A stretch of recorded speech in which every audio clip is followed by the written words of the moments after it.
A small band of rebel soldiers, weary from their campaign through the keep, finally breached the throne room. As sweat pulled blood across the eyes of the captain, he focused his gaze on the grim expression of the crowned woman sitting atop a gaudy throne.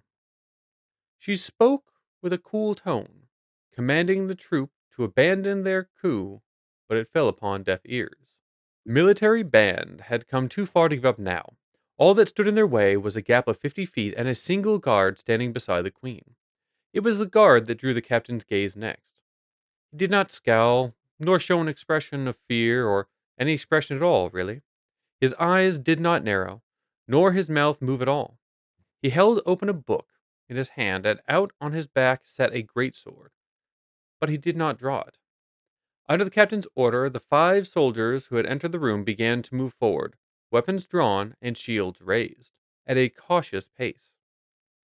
The queen turned to her aide and nodded, and received a nod in return. The elven guard took off at a sprint before leaping into the air. He came down mere feet from the 2 guards leading the battalion.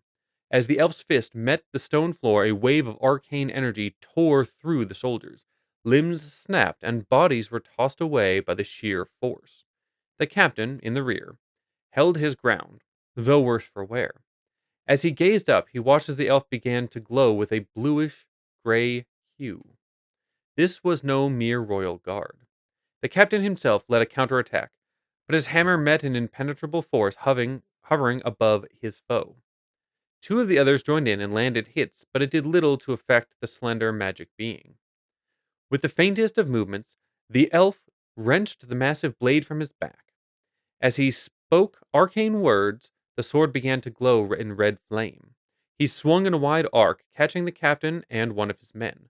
The blade may have cut deep, but the resulting explosion sealed the deal. All 5 warriors lay prone moments later, their bodies scorched, the smell of burning flesh filling the throne room. With little more than a smirk, the elf slowly returned to his post.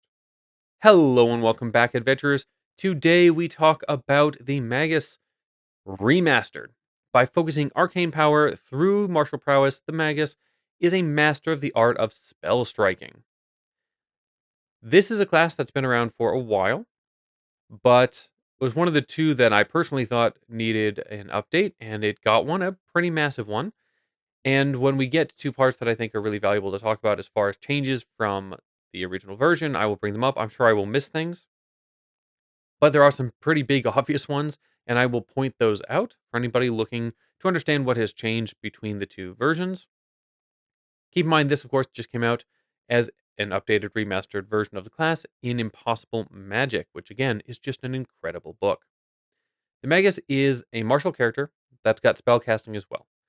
Their primary attribute is either dexterity or strength, again, full martial, and then you're going to need intelligence for your spellcasting. You're going to get 8 hit points per level. The class is proficient in simple and martial weapons, light and medium armor by default. This allows for both dex and strength builds equally, and of course provides weapon access that you're going to need to be effective as a martial. You are also trained in perception and reflex, but expert in will and fortitude saves off the bat. You get trained in arcana, and then 2 plus your intelligence modifier in skills, which is still going to be a good number because intelligence is very critical to the class. Given that your base attribute is either strength or dexterity, so much value there in how you build out your characters and what you can do with them. Obviously, melee or ranged combat, great at athletics, possibly acrobatics, stealth. So much falls between the 2 of them that you've got a ton of options for how to build your character. The Magus has 5 key level 1 features and 2 higher level features that I think are worth discussing before we get into things like the feats and subclasses and all that. So let's start off with some of the more important features. And while the most important isn't number 1 here, I'm going to talk about, I do want to talk about this one first because it got a big change, and that is spell casting. You are a prepared caster. Yours is the arcane spell list. The spell slot chart, which is on screen now, you're going to get at most 2 slots of each rank, kind of like a psychic or a necromancer. However, this is a massive change from what it used to use. So previously, and there was a special name for it, which I'm not coming up with now, but that's fine. The Magus, much like the Summoner, had very limited spell slots, meaning at most you had spell slots from 2 different spell ranks at a time and 2 slots. So you were very limited in the number of spells you could cast per day. Now you've got a ton more spell slots per day, which is a huge change in how the class can actually build itself. Before, you pretty much had to decide what are the four spells I want to spell strike with, aside from my cantrips and focus spells, and really build around that. Now you can actually have spell slots used for other things, and you can just cast them. Gives you the opportunity to finally have some level of support casting and things like that, where it was really difficult before. And of course, like many classes, you are going to go ahead and prepare 5 cantrips per day. You don't prepare the whole list, obviously. This is somewhat like a wizard, right? You've got a spell book. You're going to start with 8 cantrips, of which you're going to prepare 5 every day. So 8 in the spell book. You're also going to add 2 spells each time that you rank up to your general spells that are in there.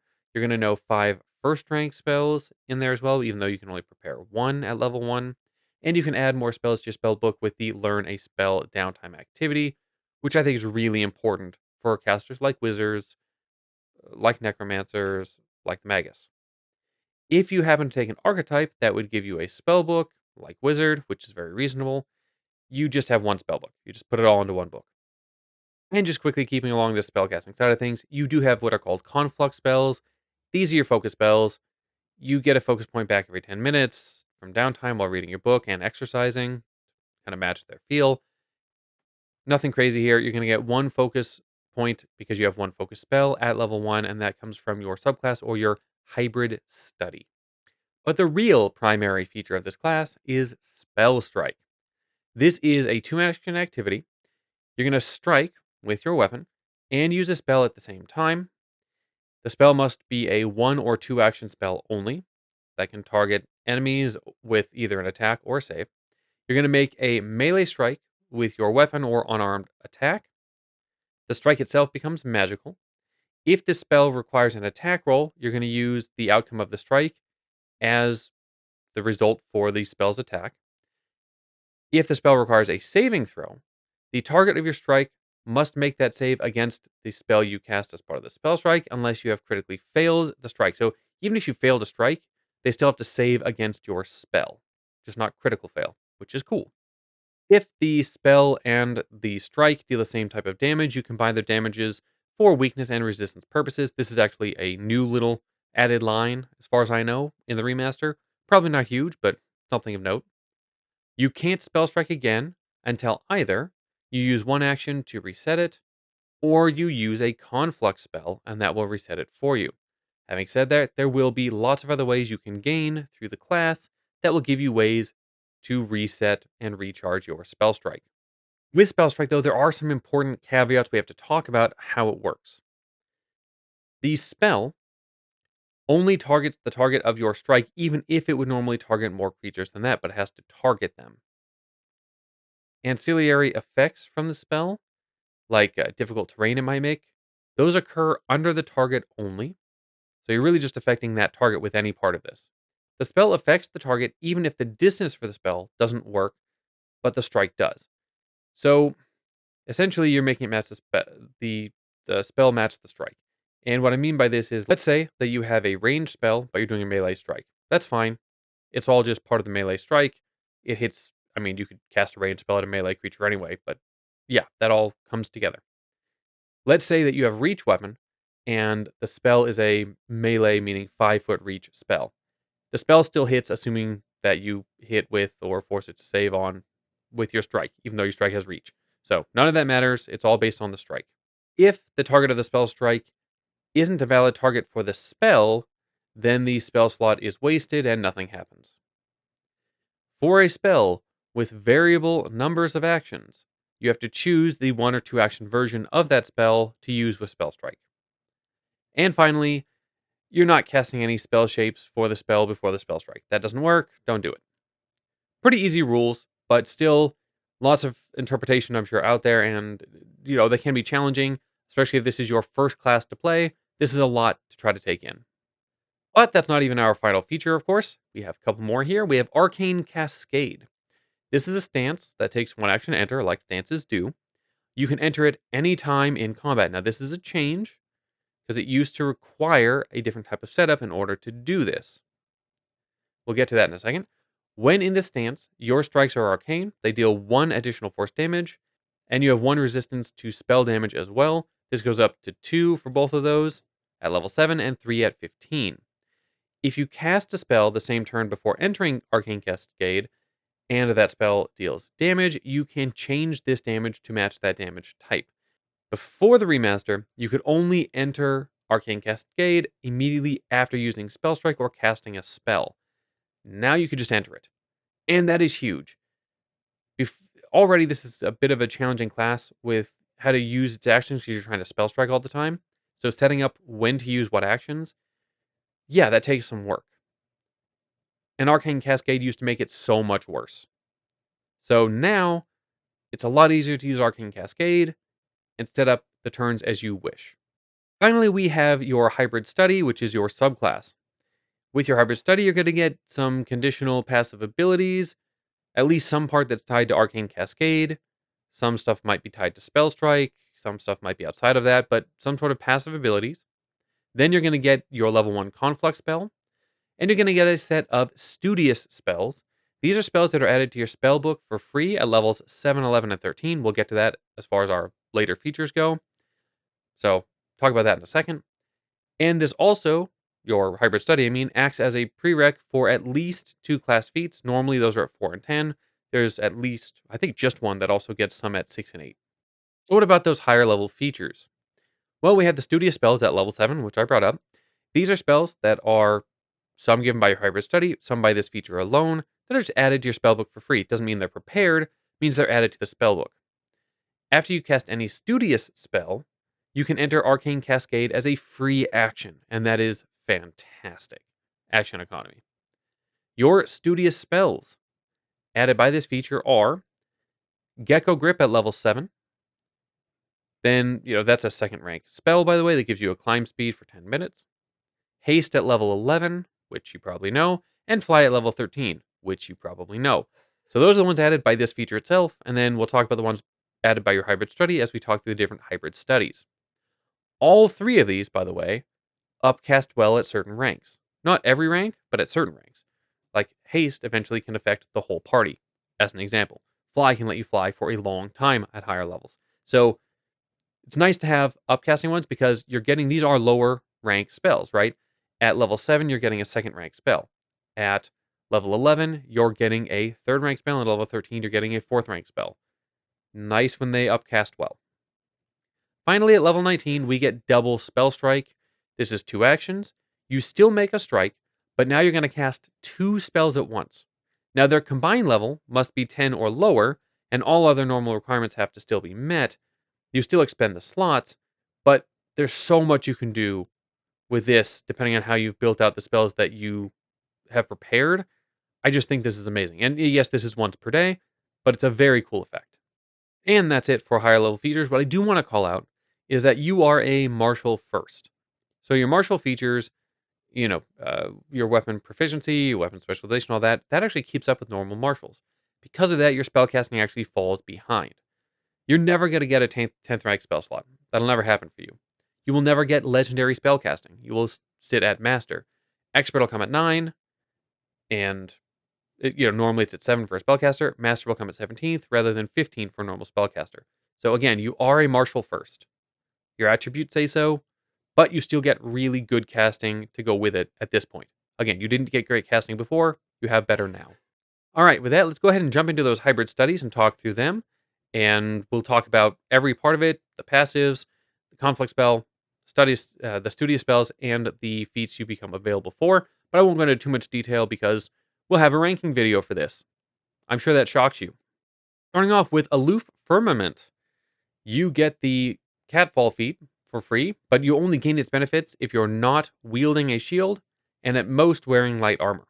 While in Arcane Cascade, you gain the benefits of Quick Jump feat, and your fly, leap, high jump, and long jump actions don't trigger reactive strikes. Also, when you take one of those actions, the next strike you make this turn with a one-handed sword, leaving the other hand completely free, deals more damage from Arcane Cascade. 4 by default, 6 at level 7, and 8 at 15. So pretty big increase to the damage, assuming you follow all of those pieces. Your conflict spell is Sky Laughs at Waves. Now, I want to say all the conflict spells given at level 1, every single one, is one action. So I'm not going to call it out. They're all one action. This requires wielding a one handed sword, which is less restrictive than our AC boost thing we got. When I say AC, I'm usually meaning Arcane Cascade. I'll try to be more specific. This lets you fly, then strike, but you will probably fall afterwards unless you have a fly speed. So you get to fly for this one action and strike, and then if you don't fly again, you're just gonna fall. Your studious spells. At level 7, you get Water Walk. At level 11, you get Wall of Wind. And at level 13, you get Variable Gravity. The feats that are available to you at level 4, you've got Distant Waterbird's Poise. This is a reaction after a spell strike. It lets you leap, or one of the other choices like that, out of danger afterwards. So you get to spell strike and then get out. Level 10, you get Unsheathing the Sword Light. This is two actions. You must have spell strike charged. Use spell strike using a spell slot spell here. Then deal damage to all creatures in a 10-foot emanation. Not you or the target, but anything else in a 10-foot emanation. It's adding a nice little AoE on top of your default spell strike. All right, that brings us to Inexorable Iron. When you enter Arcane Cascade, and each turn when you are already in Arcane Cascade and your turn starts, you gain temporary hit points equal to half your level. You must be wielding a weapon in two hands, though, so you're big two-handed weapon wielder. Notice with every single one of these, it's going to be all tied to what weapon you're using. Your conflict spell is Thunderous Strike, requires wielding a two-handed weapon. This lets you strike, then make a small cone of sonic damage that includes your target. This is a regular strike. This is not a spell strike. This is just regular strike, obviously. Notice the conflict spells will usually let you strike in some way. You're not spell striking. You are just regular striking, and this is recharging spell strike. Your studious spells are Enlarge, Earthbind, and Planar Tether. Your feats. Level 4, we have Devastating Spell Strike. Two actions must have Spell Strike charged. Use Spell Strike with a damage spell. Then it creates a 5-foot emanation of damage around the target, dealing 2 damage of a type based on the spell. 3 if you're at 9th level, and 4 at 14th, and 5 at 19th level. Add in your Arcane Cascade bonus to the emanation damage if you're in Arcane Cascade. So you can add a little bit more to that 5-foot radius damage. At level 10, you get Sustaining Steel. This is a free action after you cast a spell from a spell slot. You regain hit points equal to the rank of the spell, or double if you're an Arcane Cascade. You also get the chance to end any persistent void damage on yourself. If the spell was a Vitality or Void spell, then you end any persistent damage from either of those immediately, and you can change the type from your Arcane Cascade to match the spell trait if you want. So if you want to do Void or Vitality damage, this can be a really cool way to do it. Next up is Laughing Shadow. In Arcane Cascade, you gain a 5-foot status bonus to your speeds, or 10 feet if you're unarmored completely. If you strike an off guard creature while in Arcane Cascade, and you have a one handed weapon equipped, and only that, meaning you don't get anything else, you just get the one, then you get a damage bonus to your Arcane Cascade damage, 3 at level 1, 5 at level 7, and 7 at level 15. Your conflict spell is Dimensional Assault. You teleport up to half your speed, ending adjacent to an enemy, and then strike. At level 5, remember these always auto heighten, but at rank 5, I should say, it's not half your speed, it is your full speed, and you're teleporting that. That's important. Your studious spells are Blur, Ghostly Weapon, and Translocate. Your feats. Level 4, we have Distracting Spell Strike. This is two actions, must have Spell Strike charged, and a hand free. Use Spell Strike, but just after you cast the spell against that target, you are going to try to feint. This is base feint. So if you've got altered feints, none of that counts, just the base version of feint. If in Arcane Cascade, then you get a bonus to your deception check equal to your Arcane Cascade bonus, which is good because it's going to be hard to fit charisma on your build. At level 10, you get Dimensional Disappearance. When you Dimensional Assault, which is your conflict spell, you are affected by the invisibility spell. You can choose not to strike, but if you do strike, of course, invisibility ends. The advantage to that is when you're invisible, creature's going to be off guard to you, which means you'll trigger that off guard bonus for Arcane Cascade damage with your weapon. All right, and that brings us to Resurgent Maelstrom. The passive here, you're going to get a ton of bonuses to improvised weapons. You don't take the -2 penalty to attack. They gain the water trait as water flows over your hands while wielding them. The minimum damage is 1d6 for an improvised weapon, or 1d4 if it has the agile trait. You gain the benefits of hand wraps of mighty blows, or any spells like runic weapon for your improvised weapons. If one-handed, right? If your improvised weapon is one-handed, it gains the backstabber trait, or it boosts the backstabber trait, meaning double the damage it would do if you already had backstabber on it for some reason. If it's a two-handed improvised weapon, it gains the forceful trait, or it increases the forceful trait if it already had forceful, acting as if you had, one more damage die, which is how forceful works, on the weapon. So slight boost to damage if you had them, but otherwise adding cool traits. Those are all just the basic things. Now, while you're in Arcane Cascade, if you're wielding an improvised weapon, that gets the versatile trait for the types of damage it doesn't normally do. So if you pick up, a rock that does bludgeoning, you get versatile slashing and piercing on it if you're in Arcane Cascade, which can help trigger things and ignore resistances. Your conflict spell is Turbulent Tide. You have to be wielding an improvised weapon. Then you're going to make a melee strike, and if it hits, the weapon breaks, and all creatures adjacent to you make a fortitude save, or they're pushed 5 feet, 10 feet on a crit fail. You can stride after the creature that you chose to strike with this if they move as part of this. If the item has a hardness value higher than your level, or is an artifact, cursed item, or just difficult to break for some other reason, or there's a reason GM doesn't want it to be able to break, then it doesn't break and the enemies don't make the fort save. None of that happens. Your studious spells are Water Walk, Aqueous Orb, and Unfettered Movement. This is our special one that has more feats in it. Level 4, we have Shattering Spell Strike. 2 actions have to have Spell Strike charged. You have to be in Arcane Cascade and wielding an improvised weapon. Your Spell Strike on that hit deals 2d force damage as it breaks. So you're going to break the weapon on this one. And you can add to the damage the rank of the spell slot used if you used a spell slot for this. If the item has hardness value higher than your level, blah, blah, blah, blah, blah, it doesn't break. None of this extra stuff happens. Don't use weapons like that, basically. Don't improvise with weapons you shouldn't be breaking. That'll come up over and over again. At level 6, we have Surface Tension. This is one action. You have to be wielding a broken weapon. The broken aspect is ignored, and the weapon deals additional bludgeoning damage equal to the number of weapon damage die. It's going to gain the Deadly D8 trait, or increase the size of its Deadly trait to a D8, or go up by one step if it already was D8, so it'd go to Deadly D10, or higher if it already was. First time you spell strike or crit with this weapon, it is completely destroyed. And again, same things about the weapon, its hardness, being an artifact, all that stuff. At level 8, we have Whirlpool's Pull. This is one action. You grab an unattended item that can be used as an improvised weapon that's within 15 feet of you. Then you use a one action cantrip or conflux spell, which fits nicely with the conflux spell you get at level 1. So that's pretty cool. But now you're grabbing something further away in case there's nothing right next to you. And finally, level 10, we have Maelstrom Flow. This is one action. You have to be wielding an improvised weapon, and it's once per hour. For 1 minute, your improvised weapon gains either the Astral, Corrosive, Extending, or Frost Rune. And then after all of this, it's going to be destroyed right after the whole 1 minute. If it's an item in that whole non-breakable group that we talked about, then the rune you're adding on here only lasts until the end of this turn. This doesn't affect the number of property runes that can already be on it. So if you have a full set of property runes, you're still adding this on top, which is pretty cool. All right, finally done with that one. We're on to Sparkling Targ. This requires a shield here. We're going to get the shield block feat, which is cool. In Arcane Cascade, when you raise a shield, the bonus to AC applies to saves from spells and magical effects as well.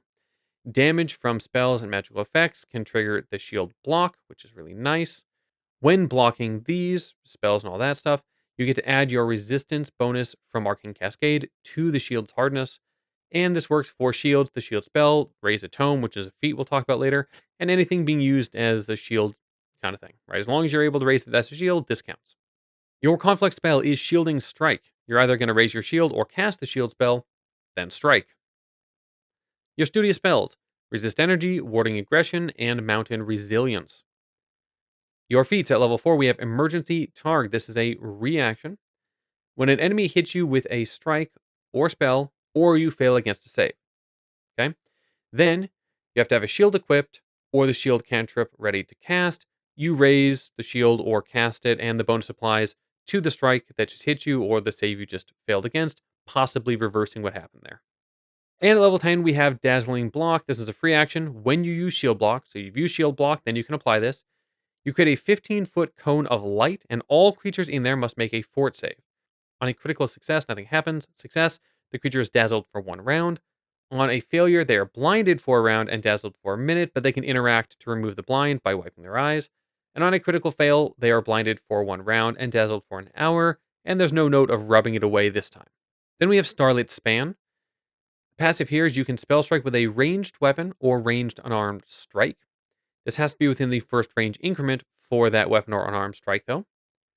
While you're in Arcane Cascade, your ranged attacks ignore lesser cover your allies give to the target, specifically that lesser cover from your allies. Your conflict spell is Shooting Star. You have to be wielding a ranged or thrown weapon, then you're going to make a strike, ignoring the enemy's concealment and reducing cover by 1 degree, right? Greater becomes lesser, all those types of things. If this hits, then you're going to leave a meteor trail that kind of hangs in the air and gives the concealment cover reduction bonus that you just got to any strikes made against that creature by anyone until the start of your next turn, which can be huge. Your studio spells are Telekinetic Maneuver, Wall of Wind, and Unfettered Movement. The feats here, level 4, we have Starlit Eyes. This reduces the check for Concealed to a 4, a DC 4, and for Hidden to a 10. So normally these are 5 and 11 flat checks. This is now 4 and 10 for you. If you're in Arcane Cascade, this goes down to a 3 and a 9. When using Shooting Star, the conflict spell, there's no need to roll a flat check against a hidden enemy. That's also really big. And at level 10, we have Meteoric Spell Strike. This is 2 actions. You have to be wielding a ranged or thrown or a ranged or unarmed strike, and your spell strike has to be charged. You're going to make a spell strike against a creature in the first range increment. Can't use a cantrip or a focus spell. It has to be a spell slot spell in this one.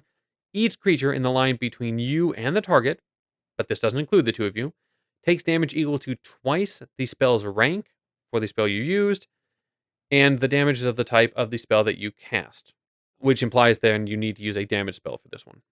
Okay, that brings us to Twisting Tree. The passive here, you're going to be wielding a staff. Staff in a one hand has the Agile trait and is a d6 of damage.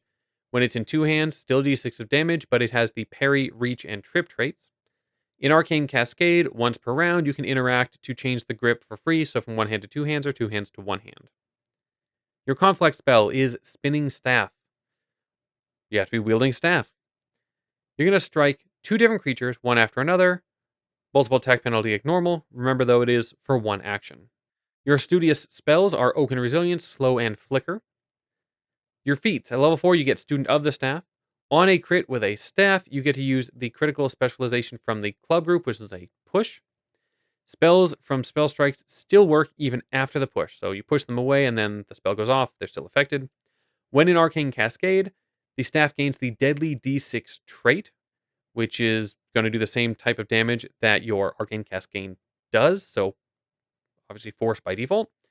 Then you can put property runes on magical staves, but not the shifting rune, and only runes that you could normally put on a non-magical staff.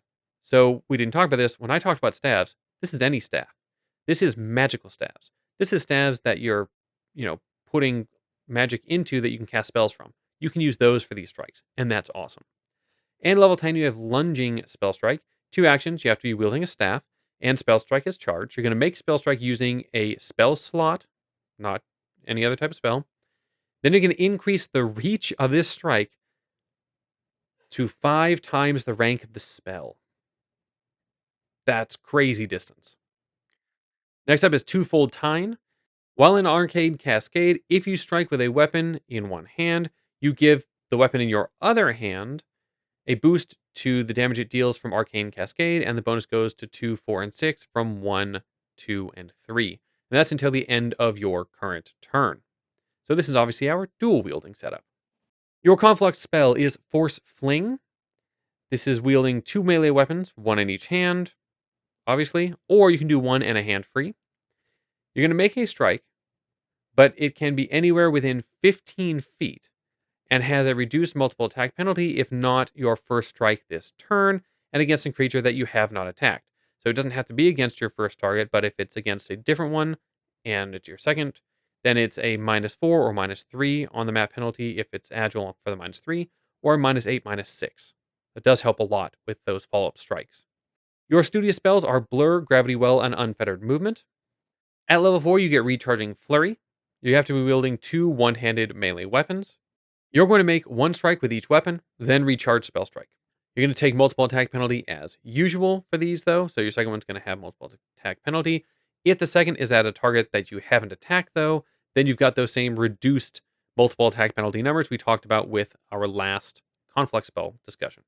At level 10, you get Split Spell Strike. This is 2 actions. You have to be wielding 2 one-handed weapons in different hands. Spell Strike has to be charged. You're going to make a Spell Strike with a spell that can target 2 creatures or an area, at least 2 creatures. You're going to make strikes against 2 different creatures, each with a different weapon, and multiple attack penalty occurs as usual. Then you gain the passive twofold time benefits to your second attack for Arcane Cascade for adding different damage if you're in it. But yeah, you get to use Spell Strike against both and set off the spell against both of them. That brings us to Unfurling Brocade. You can wield fabric like a bladed scarf, right? So this evokes a lot of old martial arts films where they were attacking with their sleeves and things like that. You can use 1 or 2 hands, 1d4 damage if it's one-handed. You can apply runes via hand wraps of mighty blows to these attacks. While in Arcane Cascade, if you critically succeed at disarm, you can spend 1 action to flick the weapon into your own space instead of falling in the enemy space. The fabric gains the grapple trait, and if you succeed at a grapple, you can use 1 action to pull the enemy 5 feet toward you. If attempting to trip with fabric, the creature can be 2 sizes larger than you. Your conflict spell is Home Among Mulberry Leaves. You have to be wielding your fabric. You're going to make a strike, and on hit, the target is immobilized until the start of your next turn. They can escape against your spell save DC. On a crit success, though, on the strike, you decide whether you make them clumsy 1 or enfeebled 1 as well as immobilized, which is pretty solid. Immobilized is already really solid. Keep in mind that by default you have reach on your strike, because that's what the bladed scarf has. Your studious spells are Web, Whirling Scars, and Planar Tether. Your feats, level 4, we have Heaven, Earth, Encompassing Sleeves. During daily prep, you can make sleeves of storage out of your sleeves, letting you store things in there. And you can store things in there as part of your daily prep. The clothes hardness increases by your level and hit points by twice your level in case somebody tries to destroy your clothes. This ends if you lose ownership of the clothing or hand it to somebody else. Items then would fall to the nearest open space. At 9th level, these become greater sleeves of storage. At level 10, we have Vermilion Threads. This is a reaction when you enter Arcane Cascade. You can create a 15-foot burst that is fabric crisscrossing in that area, basically, and it creates difficult terrain centered on you. You get to ignore the difficult terrain, and you can actually walk across this fabric that you've woven as if you could like fly on it. This lasts for 1 minute or until you leave Arcane Cascade or you leave the web. If you cast a spell from a spell slot while in the web until the beginning of your next turn, any creature that ends its movement in the web takes damage equal to the spell's rank with a basic reflex save. No clue if the damage type here because it doesn't say it, but I'm going to assume force. And finally, we have Volatile Spark. Yeah, there's been a lot of these. First of all, we can spell strike with a ranged firearm as long as you're within the first range increment with your target there. If the gun has the concussive trait, then the spell uses the weakest resistance to any of the spell damage types, or piercing, or bludgeoning. This only applies to the target of the spell strike, though, not others that might be hit by the spell. And in Arcane Cascade, you gain, well, not while in it, but you gain a 1 action that is called Reloading Cascade, that when you enter Arcane Cascade, you reload. So for 1 action, you enter and reload, which is really nice. Your conflict spell is Booming Blast. You have to be wielding a loaded firearm. Then you make a strike, and all enemies in a 20-foot emanation of you, when you make the strike, must succeed at a will save or become frightened 1 or frightened 2 on a crit fail. Then we have Studious Spells. Of course, we have Entangling Flora, and then Earthbind and Seal Fate. Your level 4 feat is Exploding Bullet. This is 1 action. You have to be wielding an unloaded firearm. Then you reload with a bullet made of fire or sonic magic. This shot gains the arcane trait and the given trait that you choose, fire or sonic. Firearms gain the Scatter 5 feet trait when using this, or which is +1 splash damage if you already had the trait. So if you already had Scatter 5 feet, this is just adding damage to it. Splash damage has to match the type of bullet you loaded in. This bullet disappears if not used before the end of your next turn. If your firearm is more than a reload 1, so it's like a reload 2, you have to reload every reload using this exploding bullet action. And this can be used when reloading Arcane Cascade instead of regular reload action. So you've got that reloading Cascade thing that you can do. When you're doing that, you can just put this type of bullet in instead, which is cool. At level 10, you've got Kill Shot's Report. This is a reaction when you spell shot down an enemy. Said spell shot, it's a spell strike from range with bullet, so spell shot, but it's really spell strike. You have to reduce it to 0. It doesn't have to die, it has to be reduced to 0 hit points. Then you choose an enemy within 10 feet of that target. It is affected by the spell from your spell strike. Use your strike's attack roll if the spell has an attack roll. If the second target was already affected, though, by the spell in any way, then they can't be affected again. So if it's an area thing and you're able to do an area with it because you took one of the feats later on, then yeah, you don't get to affect them with an area spell twice that they were already in. All right, we finally got through all of our subclasses. So with that said, let's go ahead and dive into the feats. I did level 1 and level 2 feats because there's only 4 level 1 feats, and that's kind of a very small number. Arcane Fists. Your fists do 1d6 damage and have no penalty for lethal attacks, and they gain the arcane trait. At level 5, you can get crit specialization for unarmed strikes in the brawling group. Then we have the familiar feat. You get a familiar. Then we have Magus's Analysis. This is level 1, has 1 action, and requires that you have the Spell Strike ability.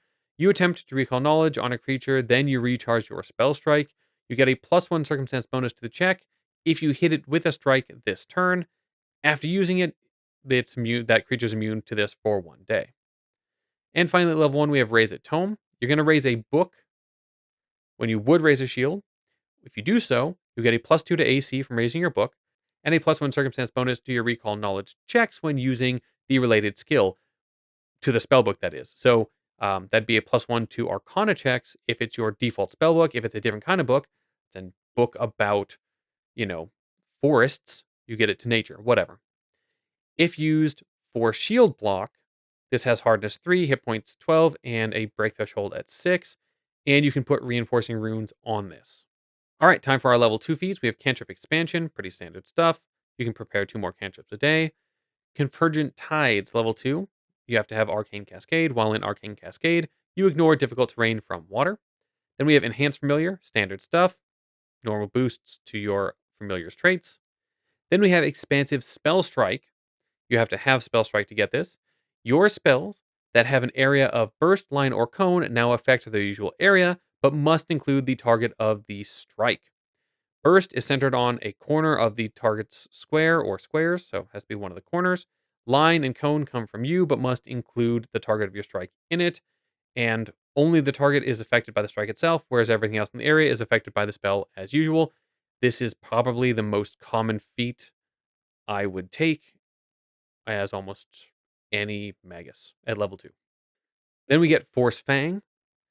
Of course, these are still level 2. This gives you the Force Fang Conflux spell. This is 1 action, deals 1d4 force damage to a creature in melee range. No check, no save, nothing, it just deals it. If you can spell strike from range, you can also use this from a maxed distance of the first range increment that you could spell strike with. So if you got like a longbow, you can do the full range increment for a longbow and still use this. Heighten +2, this goes up by a d4 +1 damage. Spell Parry, level 2, 1 or more hands free. You're going to raise a hand and gain +1 circumstance bonus to your AC and saves against spells until the start of your next turn, assuming your hand stays up. Then we have Spirit Sheath. This is level 2. You have an extra dimensional sheath that you make, and it gives you a +2 circumstance bonus to conceal an object, meaning probably the weapon that's in the sheath. You can draw the weapon from the sheath as part of Spell Strike. So you can have it sheathed all the way up until you strike. It takes 1 interact action to put it away, and the sheath can be dispelled with proper counteract checks. All right, moving up a bit here, we've got Spell Crash. This is level 6, takes 2 actions. You have to have Spell Strike charged and a spell slot spell prepared. Rather than Spell Strike, you're going to smash the ground and send out a blast in a 20-foot emanation, 30-foot cone, or 60-foot line. Each creature takes 1d10 force damage per rank of the spell slot expended with a basic reflex save. This uses up your Spell Strike charge. If your weapon has the Shove trait, the weapon that you normally wield here, All failed creatures are pushed back 10 feet. If it has the trip trait, all of them fall prone. If the expended spell dealt damage other than force, you can change this to match that type that it would have done. And that brings us to Sprinting Spell Strike. This is level 12, requires 2 actions, and you have to have Spell Strike charged. Use Spell Strike with a spell that has an area of a line, but before you make the strike, you actually rush up to any distance of the line itself, passing through creatures if need be. The movement doesn't trigger reactions, and you can use any speed you've got, flying, whatever, and yeah, you can make that whole distance before you strike. Then we have Versatile Spell Strike at level 18. You can reserve a slot during your daily prep with no spell in it and reserve it for Spell Strike. When you Spell Strike, you can choose to expend this slot and use a spell from your spell book that's at least 2 ranks lower than the slot you reserved, but you can use it for any spell. Again, from that rank and lower. So you don't have to determine what spell ahead of time. This allows a lot of versatility. Okay, now that we got through the feats, let's talk about our class breakdown graph. Magus is more martial than caster, having full martial progression, but not full caster progression or spell slots. At least it has far more casting potential than it used to have. Before you have both martial and arcane casting at your fingertips, I want to give this a 5, but your actions are somewhat restricted by the needs of the spell strike feature. Not that you have to spell strike, you don't have to try to do it all the time, but to feel like you're getting the most out of class, you're probably going to spell strike as much as possible. And then you've got arcane cascade you probably want to enter into, and it's hard to fit it all in. You know what? Forget that. You can do all the casting. You don't have to do spell strikes. You can use control. You can now that you've got more slots, you can even do some levels of support if you want to. If you try to spell strike every turn and make that your only goal, this is a 4. But if that's not your goal, yeah, this is a 5. But like I said, you are more martial than caster. On top of that, almost nothing in the game can hit like a spell strike can, and you are the master of single target damage if you want to be. Not that using spell strikes with a damage spell is the optimal way to use it, but it's a fun way to use it. And even without that, you can still hit hard. You can cascade, adding in damage to most of your damage types. Anyway, if you want to, you can hit like 3 trucks strapped together for 2 actions. Yeah, this is an easy 5. AoE damage is yet another strength of the class. Again, dealing AoE damage with spell strikes isn't necessarily the best way to use it, but with expansive spell strike, you can be a damage machine for both single target and AoE damage in the same 2 actions. I just still think that with limited slots and a focus on spell strike, you aren't the AoE machine that like Sorcerer is. So I'm going to go with a 4, but it's really strong. Support is not a strength of the class, however. It's not like you can't do some supporting. Thanks to the more spell slots you have, you can actually afford some support spells now. But keep in mind, you're not using support spells as part of Spell Strike, and you're probably, there are no conflict spells that seem like support. There's no feats that lean into support. There's some support you can do, so it's a 2, it's not a 1. You can do support because you are still a caster. I just don't think you're going to put a lot towards support here. Control, on the other hand, is absolutely a strength of the class. The Arcane list has amazing battlefield control and creature control spells. One of the best ways to use Spell Strike, especially with expansive Spell Strike, is to combo with control spells. Especially creature control spells, right? It can do an amazing job with control as part of the strike. Even if you can't spell strike, you still have all those spells. And you've probably got a bunch prepared, way more than you used to. This is a solid 4 for me. I don't think it's a 5. I don't think, you don't have a lot of ways to boost your control usage here, but it's just very strong. So yeah, it's a solid 4. And finally, we have survivability. You are a martial that in most cases is in melee with 8 hit points and difficulty adding a lot of con because you need int and strength or dex. You can keep yourself safe in many ways, but you aren't as solid as a normal martial up in melee. You aren't a caster though either. I'm going to go with 3 here. I can certainly see an argument for a 4, but I'm going to go with 3 because I just don't think there's a ton of ways to keep yourself safe. When we look at Magus builds, they're going to depend entirely on your choice of subclass, but mostly fall into dex or strength builds. For strength builds, we're looking at melee martials usually. So strength, int as number 2, you pretty much are keeping your primary, and then you've got your secondary as int. Dex after that, and con, this will let you use medium armor well, dropping charisma and wisdom, which we're going to see a lot. That'll get you the most out of your melee strength builds. As for ranged builds, obviously we're leaning dex instead of strength here, int again. I think you could probably weave in wisdom or charisma here. I put wisdom, but whichever one, and then con. You can probably drop strength unless you're trying to build up strength for a composite bow or something like that. For your finesse melee martials, dex still with int after that, but then you probably want some strength and con to add a little more strength damage in there. Once again, dropping wisdom and charisma. And finally, you can do a caster first build, in which case I'd probably take dex here, just adding into your AC since you're not going to have strength, and then int, and then charisma or wisdom along with con. But I don't know that I would go caster first. I just wanted to put it out there. With plenty of, I think, pretty good options for a first subclass to choose to build around, I'm going to go with Laughing Shadow because I think it's pretty easy starting place. What does our build look like? Well, we're going to take a one-handed weapon. I'm going to go with a rapier, go a dex build here. We're going to wear some leather armor, +4 in dex, +3 in int, +1 in con, and 1 in strength. While we're in Arcane Cascade, keep in mind we're going to move 5 feet faster than normal, which is cool. We don't get the 10-foot because we're not unarmored. I have us wearing leather. We get higher damage from our Arcane Cascade if the creature's off guard when we strike them, which is also nice. For our spells, I'm going to choose the cantrips Shield, Electric Arc. I like having something save based, Figment, Light, and let's go with a Telekinetic Projectile. Our first rank spell, I'm going to put in Fear. It's a nice, easy, targeted save spell. For your focus spell, you have Dimensional Assault. This lets you teleport half your speed, which is 15 feet if we're in Arcane Cascade, then strike.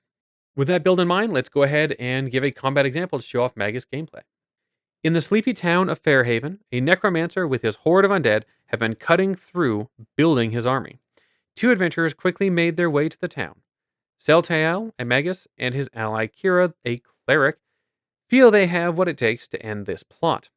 As the two enter the town, they spy the necromancer and his skeleton having just killed another innocent. Without a greeting, the necromancer raises more undead, a severed hand and rotting hand, and send his army at the pair. They all roll initiative. The hand moves first, rushing up to the Magus. It hurries along the ground quickly before swiping at Seltael. It hits for 3 damage and quickly backs up. Our Magus is then up. He steps up to the claw for 1 action, then uses Spell Strike, casting Telekinetic Projectile. The strike is a hit with his rapier, dealing 1d6 plus 1 piercing damage from the weapon, and 2d6 slashing from the projectile for a total of 11 damage, instantly destroying the reanimated body part. The skeletal soldier then takes its turn. It rushes up to Seltael with weapon raised. Using 2 actions to clear the distance, it strikes, dealing 6 damage. This worries Kira, who spends 2 actions to heal her comrade, then 1 action to cast Guidance on him. The Hound, under command of the cultist, sprints up to Kira and bites. This hit lands and deals 7 damage. The Hound only gets 2 actions thanks to being permanently slowed by being a zombie.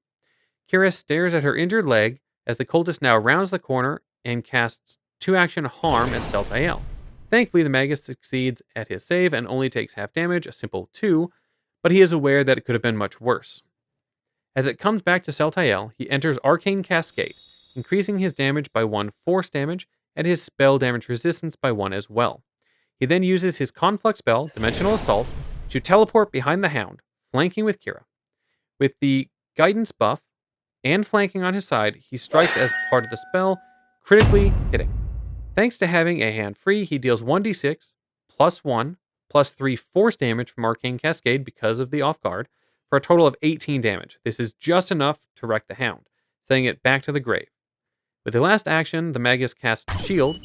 Keep in mind that by using the Conflict spell, he was able to recharge his Spell Strike. The spell to guard is now up and rushes Seltael. It only takes 1 action, so it uses 2 to strike. The first would be a critical hit, but thanks to the Shield spell, it's just a hit. It would deal 5 damage, but Seltael uses Shield Block, which has a hardness of 5, completely removing the damage. On the second swing, the undead misses completely. This brings us back to the Acolyte, who blasts Seltael with a 3-action Force Barrage, dealing 3d4 plus 3 for a total of 11 damage, which is reduced by 1 thanks to Arcane Cascade. Still, this hurts, and the Magus is not in a good place. As it reaches Kira's turn, she wants to heal her ally, but he points to the undead and nods. She instead uses 2 actions to cast Heal on the skeletal creature. It critically fails its save and quickly crumbles to the ground. Kira then raises the steel shield she has and waits. The Magus wastes no time. He closes the distance to the cultist and spell strikes. As the cultist hasn't taken any damage, the Magus decides to use his fear spell with the spell strike. The strike misses, but it isn't a critical miss. Because of this, the spell still goes off, and the cultist makes a save. The cultist fails the save against fear, becoming frightened 2. With the cultist now up, he overconfidently attacks with his staff first, now out of Force Barrage. The strike misses badly, thanks to his -2 to attack from being frightened 2. Rather than run off, he uses 2 actions to cast Void Warp on the Magus in the hopes of removing his last few hit points, but again, a -2 to his save DC thanks to being frightened means that Seltael succeeds at the save, only taking 1 point of damage after the reduction in damage from his Arcane Cascade resistance. The cultist's frightened level drops to 1. With things rapidly going downhill for the cultist, Kira rushes up to flank him with Seltael, then heals the Magus for 12 hit points. With a smile on his face, the Magus spends 1 action to recharge Spell Strike, then strikes. With the cultist off guard and frightened 1, it is a critical hit. Thanks to being off guard, the Spell Strike deals 1d6 plus 4 plus 2d6 from telekinetic projectile, then double all that for 32 damage. This doesn't just kill the cultist, it annihilates him, shredding his flesh as blood covers Kira. With the job handled, the two try to see what they can do to aid the town. Being a combo of martial and intelligence caster, there are tons of options when it comes to multiclass archetyping. You could always boost your casting further, adding a different spell school by taking something like Witch or the Psychic, or just add more slots by choosing a Wizard. This can be a really strong option, as having more spells available means more options for spell strike. If you want to lean into the martial direction, of course, there are lots of options. You could go with a near martial route like an alchemist, or get great crafting with inventor. Lots of things there. You can go with exemplar, get an icon because icons are fantastic, especially weapon icons here. Then you have subclass specific options like gunslinger for volatile spark. I personally like the idea of going Sparkling Targ, the shield option, and going with a Guardian, but I really just like the Guardian multiclass archetype, so that's probably why. Anyway, hopefully that gives you a good idea of how the Magus plays, and I brought up a few changes that we've seen. I feel like it's a very solid class at this point, very excited about it. How about you? Are you excited about the new version of the Magus? Are you planning on making one? Put your thoughts in the comments below, and as always, adventure on.